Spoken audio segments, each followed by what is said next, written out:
Comment করেছে হ্যাঁ নিয়ে নেন তাহলে সব ঠিক হয়ে যাবে। আমি আপনাদের সামনে বলছি জাতীয় সরকার হলেও আমি আপনাদের বলছি, আমি যেহেতু এইটি নিয়ে বেশি বক্তব্য দিচ্ছি, আমি সরকারে যাব না। আমরা তো নেক্সট ইলেকশন হলে 5 বছর জন্য ইলেক্টেড হবো। আলহামদুলিল্লাহ আপনাদের দোয়া ভালোবাসায় এলাকার মানুষের যে সমর্থন, নির্বাচন দিলে বিপুল ভোটে জয়লাভ করতে পারবো। সো আমরা এই 2-1 বছরে আমাদের যেতে হবে, যেটা মুখ্য বিষয় না। কিন্তু সরকার চালাতে পারছে না, পরিস্থিতি এখনো নিয়ন্ত্রণে নাই, এখনো নানান ধরনের ষড়যন্ত্র চলছে। বিপ্লবের পরে প্রতি বিপ্লব হয়, বিভিন্ন জায়গায় হয়েছে। কিভাবে জঙ্গিবাদের নাটক সাজানো হতো, নিরীহ মানুষকে ধরে নিয়ে জঙ্গির তকমা দিয়ে কিভাবে এই দেশের আলেম ওলামাদেরকে বিতর্কিত করতে, ইসলামকে প্রশ্নবিদ্ধ করছিল, এইটা ছিল পুরোপুরি ইন্ডিয়ান রয়ের একটা প্ল্যান। এবং এটা বাস্তব যে বাংলাদেশে অনেকবার একটা রিপোর্ট করেছে, আপনারা একটু সবাই ইউটিউবে সার্চ দিয়ে পড়বেন, খালি ছোট্ট একটা আপনার কয়েক মিনিটের ভিডিও, তিউনিসিয়ার বিপ্লবের পরে যা যা হয়েছিল, এইটুকু লিখে সার্চ দিবেন পাবেন। আপনারা একটু দেখবেন বাংলাদেশের বর্তমান ঘটনার পরে সেম একেবারে সবকিছু মিলছে, যে ওই সময় অস্থিরতা, বিভাজন, নানা ধরনের আপনার গোষ্ঠীর উৎপাত, এখন এখানেও তাই চলছে। এখন এখান থেকে শিক্ষা নিয়ে যদি আমরা এটাতে পরিত্রাণ না করতে পারি, আবার কিন্তু হজবরলা হয়ে যাবে। তো এই জন্য আমি সরকারকে অনুরোধ জানাবো যে আপনারা অন্তত স্থানীয় নির্বাচনগুলো দিয়ে দেন। জানুয়ারি থেকে আপনাদের কমিশনের রিপোর্ট আসতেছে, আপনারা মার্চ থেকে স্থানীয় নির্বাচন দিয়ে দেন। রাজনৈতিক দল, জনগণ নির্বাচনের মধ্যে এক উৎসবমুখর পরিবেশের মধ্যে দিয়ে শান্তি শৃঙ্খলা ফিরে আসবে। সব দল, জনপ্রতিনিধিরা নিজেদেরকে উপস্থাপন করার জন্য ইতিবাচক কর্মকাণ্ডে যুক্ত হয়ে যাবে, অনেক পরিস্থিতি নিয়ন্ত্রণে চলে আসবে। পাশাপাশি আলেম ওলামাদের যে প্রভাব, এই যে আপনারা বলছেন বেশিরভাগ এখানে মসজিদের ইমাম মুয়াজ্জিন 5 ওয়াক্ত নামাজ পড়তে যায় মসজিদে, শুক্রবার জুম্মার খুতবায় আপনারা অবশ্যই আপনাদের মতো করে খুতবা দেবেন। আগে সরকার তো খুতবা অনেক সময় আপনার করে দিত যে এইটা বলা যাবে না, এইটা বলবেন, জিহাদের কথা বলা যাবে না বেশি বেশি, এটাও তো বোধহয় বলতো।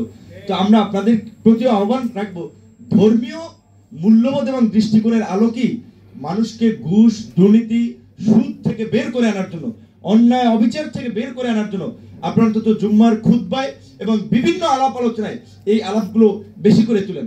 মানুষকে যেভাবে স্পয়েল করেছে, তাদের চারিত্রিক অধপতন ঘটিয়েছে, এইখান থেকে মানুষের মধ্যে যদি আমরা মনোজগতিক পরিবর্তন না ঘটাতে পারি, তাহলে কিন্তু রাষ্ট্র সংস্কার, নতুন বাংলাদেশ, এগুলো কিছু কিন্তু হবে না।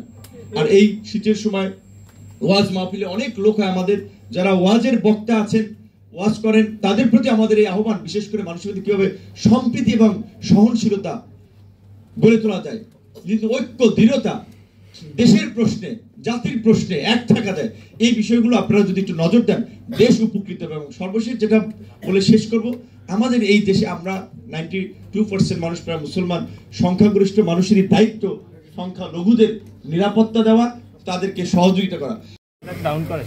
আমি বিশেষ করে আমাদের মামুন ভাই আমাকে চরমোনায় গিয়েছিলাম, ওই দিন এই প্রোগ্রামের দাওয়াত দিয়েছিলেন এবং এ পর্যন্ত মনে হয় তিনি 5 থেকে 7 বার এটা রিমাইন্ড করে দিয়েছেন যে আমাদের কিন্তু একটা প্রোগ্রাম আছে।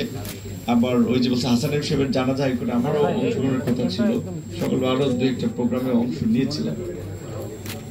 আমি যে আপনাদের আলোচনা শোনার জন্য, এই আলোচনা করার জন্য প্রথমত আমি উপযুক্ত ব্যক্তি নই। আমি চেয়েছিলাম আলেমদের কাছ থেকে, আমাদের তরুণ ইসলামিক স্কলার, বক্তা, যে তারা আসলে বর্তমান পরিস্থিতিকে কিভাবে দেখছে, কি ভাবছে। আমার একটা ভাবনা আছে, এই ভাবনাটা মোটামুটি আপনারা জানেন, কথা শুনতেছেন ধারাবাহিকভাবে। তো আমি চেয়েছিলাম, ওই যে বলছেন যে আপনারা এতদিন একটা প্রোগ্রাম করতে হলেও নানান ধরনের ক্লিয়ারেন্স, নানান অথরিটির আপনার কনফার্মেশন, এবং শেষ পর্যন্ত এমনও হয়েছে যে অনেক প্রোগ্রাম, আলোচনা তো বাদ, ওয়াজ মাহফিলও বন্ধ করতে হয়েছে, বক্তাকে রাস্তার মাঝখান থেকে ফিরে আসতে হয়েছে যে না, ওয়াজ করতে দেওয়া যাবে না। এই রকমের একটা পরিস্থিতির মধ্যে আমরা সবাই ছিলাম। তো সেক্ষেত্রে আপনাদের অভিজ্ঞতাটা এবং বর্তমান প্রেক্ষাপটে আসলে অবজারভেশন এবং আগামীর প্রত্যাশাটা বোঝার জন্য আমি এসেছিলাম।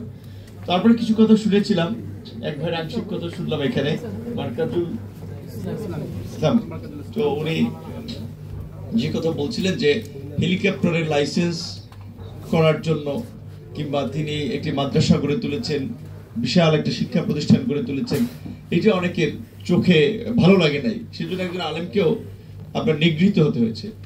গত 16 বছরে শুধুমাত্র রাজনৈতিক প্রতিপক্ষ হামলা মামলার শিকার হয়েছে সেটি না, এখানে এই দেশের অনেক সম্মানিত আলেম ওলামারাও নানানভাবে লাঞ্ছিত হয়েছে, নিগৃহীত হয়েছে।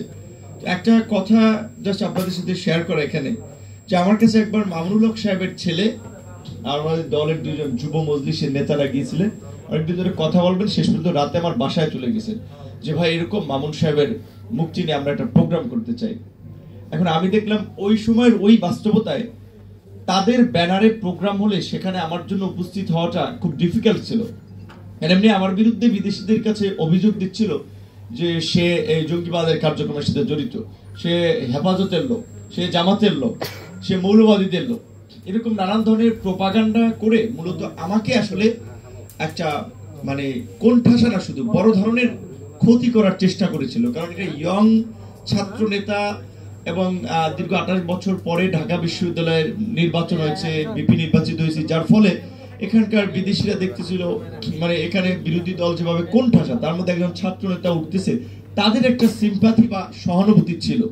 তো এখন ওই কারণে হয়তো আমাকে ফ্রিকুয়েন্টলি গ্রেপ্তার করা কিংবা জেলে নিতে পারছিল না, কিংবা মামলা দিয়ে ওইভাবে নাজেহাল করতে পারছিল না যে ভাই তোমরা রাজনৈতিক প্রতিপক্ষকে তো নির্মূল করছো, একজন ছাত্র নেতা তার সাথে এটা করছো।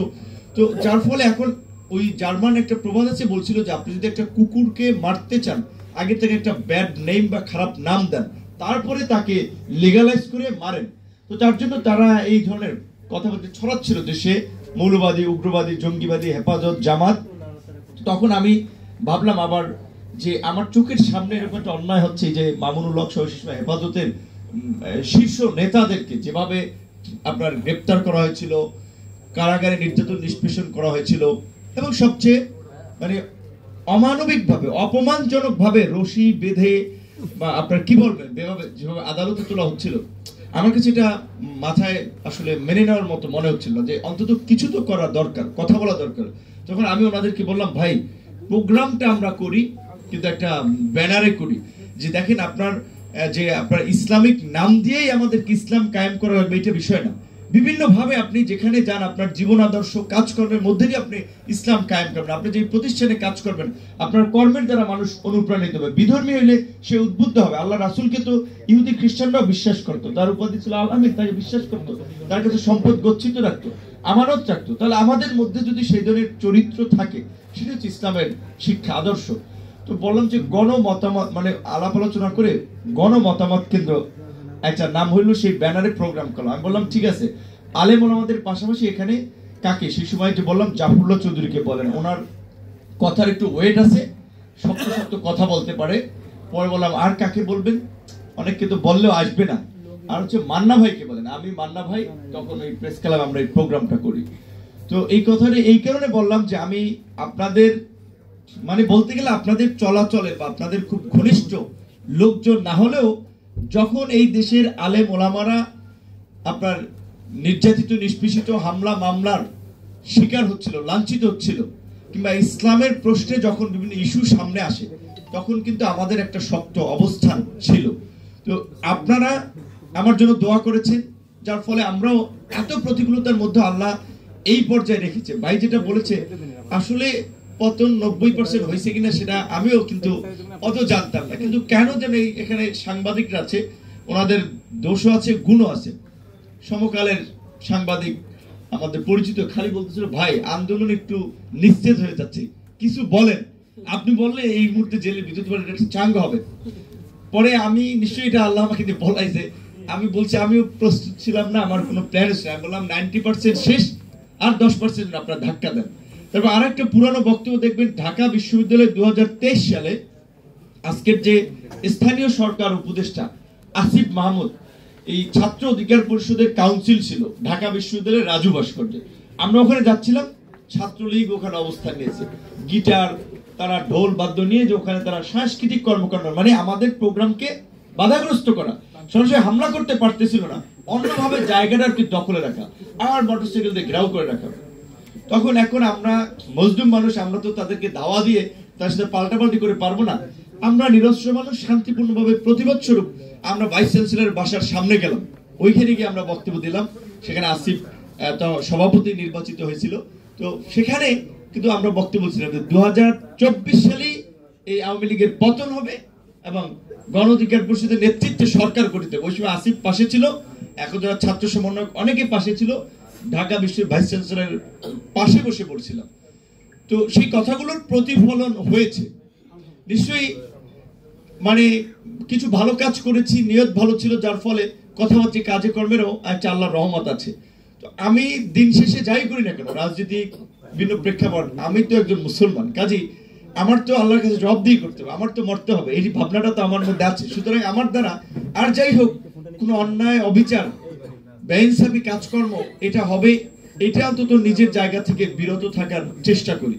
তো আজকে কিছুক্ষণ আগে সিরডাপে, এই যে পাশেই, ওখানে একটা সেমিনার ছিল যে মানে গণতান্ত্রিক পুনর্গঠন আইন শৃঙ্খলার প্রশ্নে।